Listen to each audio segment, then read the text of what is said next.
Hello and welcome to this tutorial. The idea of this tutorial is to guide you through the modeling process for a simple curved girder bridge, a curved play girder bridge, and to show you how you can use unbraced 3D to visualize bending, moment diagrams, lateral bending diagrams, and torque diagrams.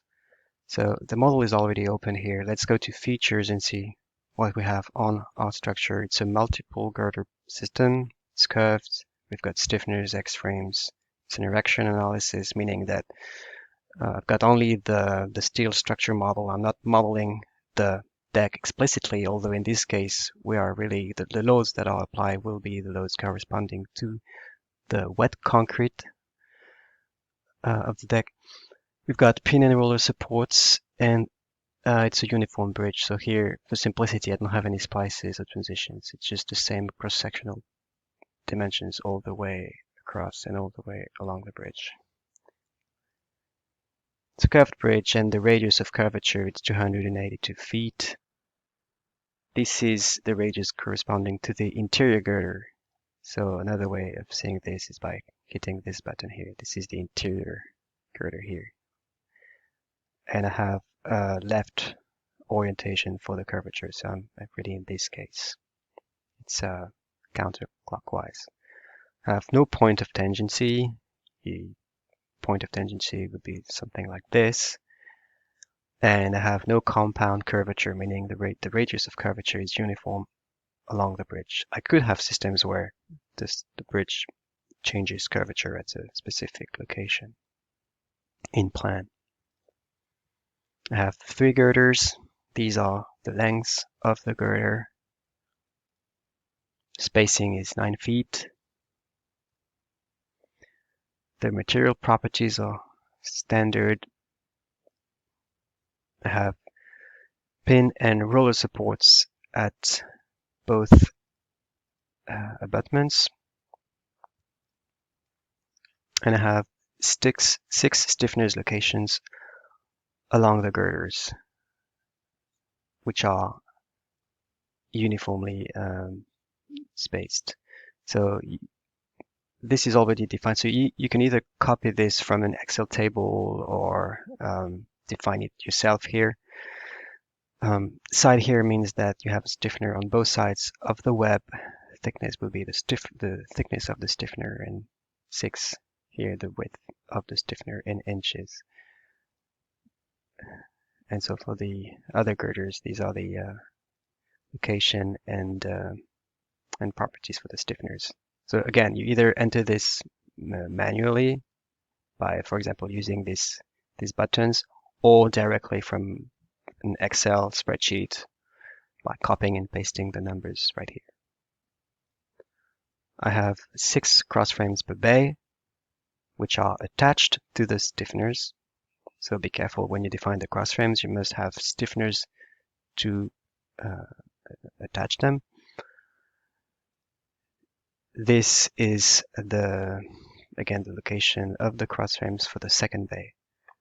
The properties for the cross frames are here. I have this checkbox here that I may or not check. It's a multiplier for the cross frames, and this is to take into account the flexibility of the connection. There's been some research at the University of Texas and elsewhere that's now into AASHTO. So when you do live load analysis and fatigue analysis, in order for the stiffness for the cross frames not to attract too much force, you would apply that multiplier. It helps with the design. Otherwise, the cross frames may be oversized. Let's click on next. And here is the button that I may or may not click here because the model is already set up, but it doesn't do any harm to click on it again. This is where you store the reference points defined earlier, so brace points, supports, etc., for the mesher to be able then to mesh the different segments between those reference points properly. So we don't have to click on this again. It doesn't do any harm, but let's just click on next. I have quite a fine mesh, so 9 inches here, 8 elements through the web depth for the 5 segments for all 3 girders. The bridge is uniform. I have just one profile. This is just for the sake of simplicity. We will go into examples in further tutorials where we have more complex systems, but the idea here is just to show you fundamental behavior of curved bridges. Of course, I'm assigning the one profile that I have here for all the segments, so profile number 1, and I'm turning on the whole superstructure, so the whole length of all 3 girders. This is a form where you can activate and deactivate the cross frame. So for example, you may be in a situation where not all the cross frames are active on the structure and you may have stability issues, but that's not what we're going to do here. So we're going to turn on all the cross frames. We've got uniform loads defined on the girders, which model the weight of the wet concrete on the girders. Okay, so to get these loads, we took the thickness of the concrete deck and multiplied by the tributary width for each girder, etc., times the unit weight of concrete, and these are the values we get.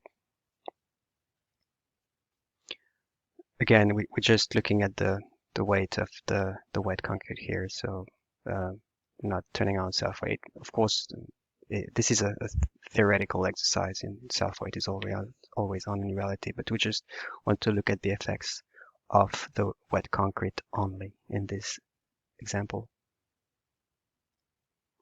And now let's hit run.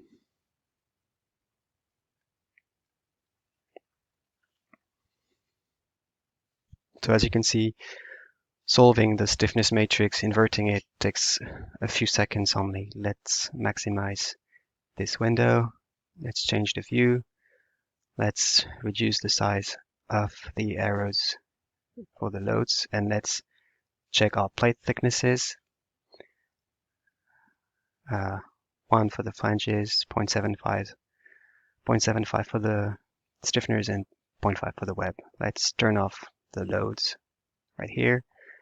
We can increase the size for the little triangles or pyramids for the supports. And now let's look at the deflected shape. Let's zoom in a little bit here. Right, and let's move the model slightly to the left. Right here. We don't need to visualize the axis here. Right. So linear elastic solution. 4 here is the magnitude of the displacement vector. So the maximum displacement is 5.7 inch. 3 would be the vertical component of the displacement vector. 2 would be the longitudinal displacement, so uy, and 1 would be ux. Okay. Most of the time you would look at u3, so uz, and 4 here, so the magnitude of the displacement vector. We can have a look at you can really display anything you want really. So sigma yy here would be the stresses along the girder. So 3 is the envelope between both the top and bottom face of each shell. So we are using quadratic shell, so there's 2 integration layers here. So we are showing the envelope of both both faces. For the top face here, you would go to 2, and this is something you would use for the top flange, because this is where the stress would be reaching its maximum or minimum here in this case in compression.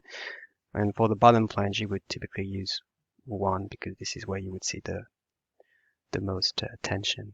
So pretty high stresses here. Okay, we actually really high stresses, close to 50 ksi. You can also look at sigma xy if you want. Is really to look at the torsion in the flanges and torsion here in the web. This is not something you would look at most of the time, but it's useful to know you have that in unbraced 3D. You can also visualize cross-frame forces, and you can see that the maximum compression is about 18 kips, and the maximum tension is positive plus 18 kips. If we go back to the linear elastic solution, we can click on this button to view the support reactions. And as expected, the exterior girder takes more load than the interior one, than the first two ones, the girder 1 and girder 2. Now let's go to the charts. We can plot displacements at any location on the cross section. We can look at layovers. Layovers are the relative lateral displacement in inches between the top flange and bottom flange. So you can see that the layover here is maximum at midspan as expected, and it's equal to about 1.65 inch. That's something that's really important when you do placement analysis, to make sure that then erection analysis to make sure that segments can be erected properly. There will be no fit up issues. You can look at stress plots like here, and we are looking at location 8 here, so maybe we can look at integration layer 2. So this would be tension here. This is the formative stress. So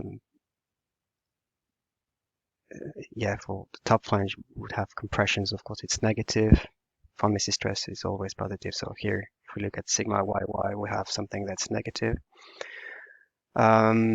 Instead, we can look at the stresses at nodes. Let's check now node number 2, 1, and 3. So 2 would be the bottom flange node, and I'm looking now at the bottom face.